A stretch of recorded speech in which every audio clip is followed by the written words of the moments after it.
तर यावेळी पक्ष सोडून गेलेल्यांना परत घेणार नाही असं उद्धव ठाकरेंनी स्पष्ट केलंय। तर अजित पवारांवरून परत घेण्याचा सवालच नसल्याचं शरद पवारांनी म्हटलंय। त्यामुळे शिवसेना आणि राष्ट्रवादी काँग्रेस सोडून गेलेल्यांना परतीचे दरवाजे बंद असल्याचा इशाराच यावेळी उद्धव ठाकरेंनी आणि शरद पवारांनी दिलाय। तर शिंदे पक्षाचा दरवाजाच अनेकांसाठी उघडा असल्याचं मंत्री उदय सामंत यांनी सांगितलंय। त्याचप्रमाणे त्यांचे अनेक जण आमच्याकडे येतील असंही ते म्हणाले।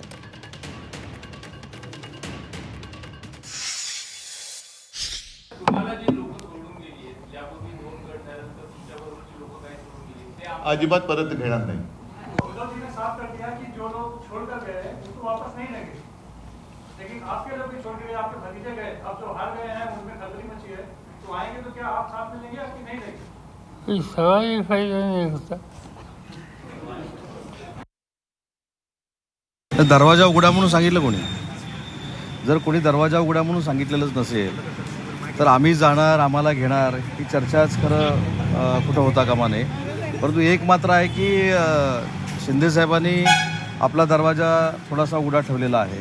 त्याच्यामुळे तिकडचे आता किती इकडे येत आहेत त्याच्यावर सगळं अवलंबून आहे। आणि म्हणून मला असं वाटतं की आम्ही तिथं जाण्याचा प्रश्नच येत नाही, तिथं कोणाला घेण्याचा प्रश्न येत नाही।